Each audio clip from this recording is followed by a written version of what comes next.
The first time you do anything is scary and awkward. The first time I lost my virginity, nah, don't even go there.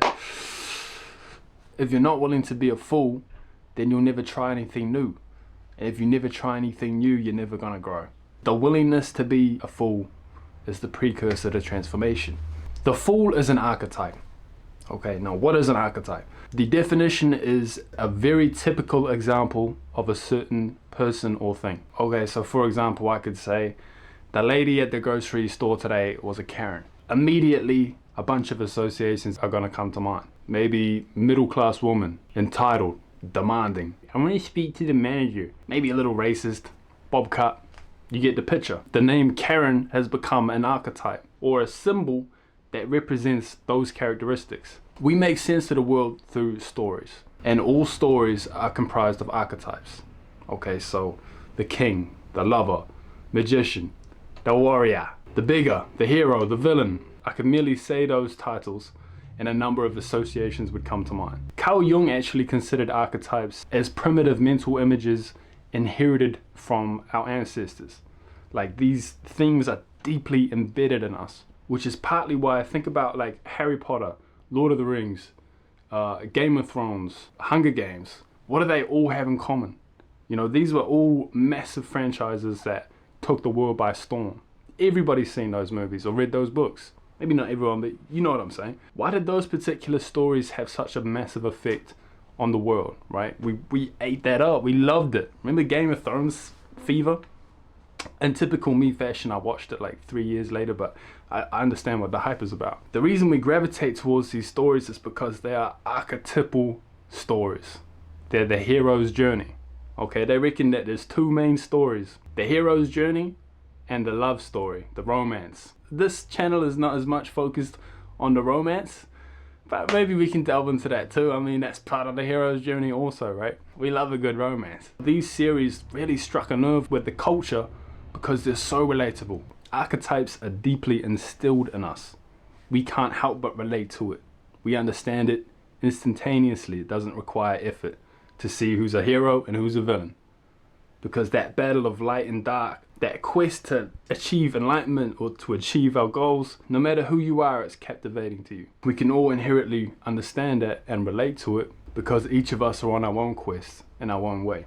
And Jung went as far to say that archetypes were such a deep part of us that they were actually embedded in our collective unconscious. It's like if our body carries genes, our psyche carries the contents of the collective unconscious. And he believed that archetypes were part of that unconscious. Part of the reason, again, why we resonate so strongly with the hero's journey, with the romance story, with stories in general.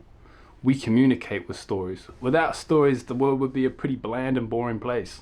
Just objective fact. That's it. There would be no art without stories. So now we have an understanding of what an archetype is. Let's break down the fool specifically. The fool is a very interesting archetype. It's also been called the trickster. In the tarot, the fool represents new beginnings, following your intuition, innocence, you know, like a naivety almost. That's why they call him the fool. It's like he'll take the risk. Even if he doesn't know how it's going to end, he has the courage to begin. And that is the essence of the fool. If you're not willing to look like a fool, you can never learn anything new. Because anytime you start something new, you start right at the bottom. You're a rookie. And anything you want to do, there's an established industry associated with that. And when you try something new, you step into that. And you are the fool. You don't know shit. And that can be a humbling thing for people. And that's a big reason why a lot of people don't ever try new things. Why they don't talk to the girl, why they don't apply for this job, why they don't quit their job and follow their dreams. Even if they're unsatisfied with their current position, wherever they are, it's like the devil they know, right? I might not be satisfied here, but it's familiar to me, and I kind of have a bit of status in this game. I got something going on here, and even though I feel like my talent's being wasted, I'm unhappy, my time is like dwindling away, at least I'm sitting pretty in a position where I'm somewhat respected. I have some status. I have something going for me. And this is also like the story of Exodus, right? The slaves are freed. They leave the land of the slaves, and you would think that they were freed right away, but that's not exactly how it goes, because before the promised land is the desert. You don't go straight from a life that you dislike to the life of your dreams. There's an awkward phase in the middle of the desert, of nothing, of confusion, of not having your bearings and your grounding, of being a fool, of fumbling around and trying to figure it out. Now, for a time in my life, I had become trapped in my persona.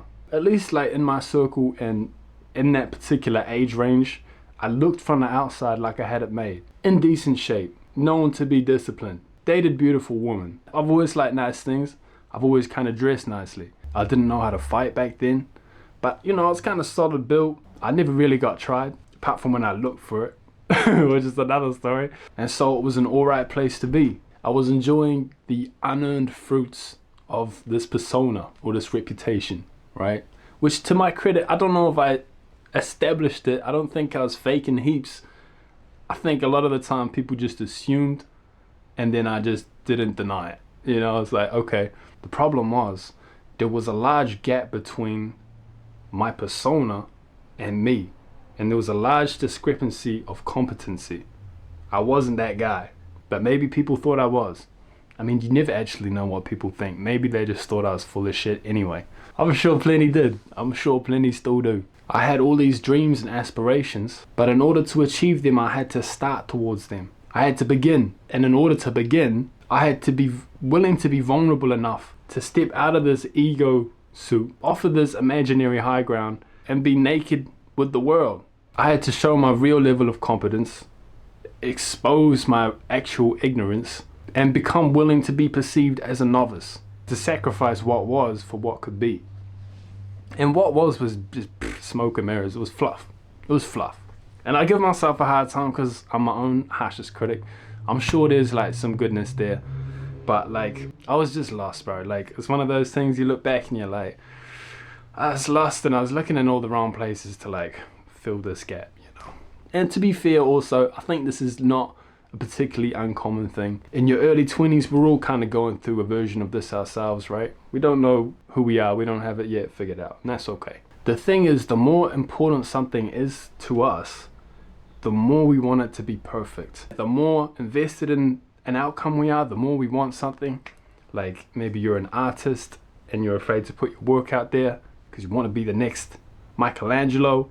There's more hesitancy there because you've created an ideal. And any ideal also serves as a judge. So if we create like this vision of what we should be, suddenly we've illuminated in all the ways that we are not like that thing. And the level in which we fall short of that thing. That's the tricky thing about an ideal, but it's also extremely necessary. You have to have somewhere you're going. An aim for yourself, for your life, for your career, for your dream, for your health, for your relationships.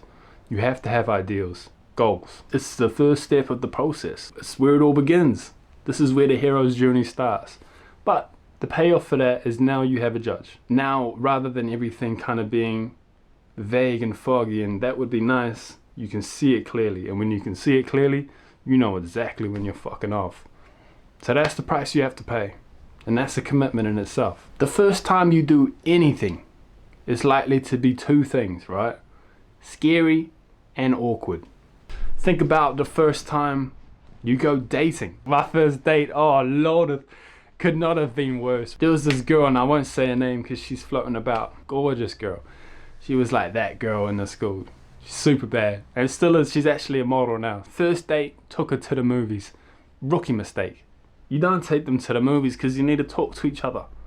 And so we rocked up, and I'd gotten high too because I was like 15 or something, and I was convinced that like being stoned gave me confidence, but it was like did the absolute opposite. And so we rocked up to the movies and we're watching The Wizard of Oz. The whole time I'm like, man, you gotta kiss her. Come on, bro, you gotta kiss her. My lips were all fucking chapped and like bad, like bloody and like just nasty. And I think it's because I smoked so much weed and the clock's ticking. There's like 20 minutes, 15 minutes, 10 minutes left of the movie, and I'm like, fuck, man, you gotta make the move. You gotta do this now. But my lips are all fucked up. So I'm like sitting in the dark, like she's on my left. I'm like trying to do these ones, like pick my crusties up, pretend to like reach my popcorn. Oh fuck it, 5, 4, 3, 2, 1. Rebecca, fake name. And she's like, yes, because she'd clearly been waiting. And I go into a kiss, and the movie switches to like a black scene. It's pitch black, and I missed her mouth. Ah, man, I made a dick of myself. This is the point of what I'm trying to express. The first time you do anything is scary and awkward. The first time I lost my virginity, nah, don't even go there. Let's just say I injured myself. Yeah, I injured myself in my first attempt at landing in the goal. And from that day, my little homie had PTSD. Anytime he got near a vagina, he just so that took some mending too. Ah, man, bro, my first everything was trash. Man, the point being, your first time is gonna be scary and awkward, and you can't let that stop you from doing the things that you want to do in life. It's a thin barrier to the other side. You know, even with this content stuff, like, this isn't the wholeness of the vision I have for myself, but I knew that this was part of this particular passage. This is my 10th video, maybe, or 11th, depending on what order we roll things out. It's cruising out to me. I'm fine with it, like 100% cool with it. It took 10 videos. Yeah, from the point of like, I could never do that, that's terrifying. You know, all the things you think of at the start, when you're just shitting yourself, being a little bitch. It took 10 videos to get to this point, right? And am I a master? Fuck no. But I don't really care. You and the life of your dreams might be separated by a passage that thin. 3 awkward months, 6 awkward months, a year.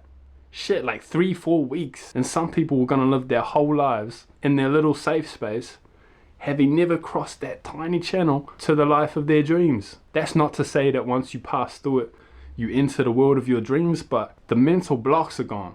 It's now a reality. That's what I'm here to do.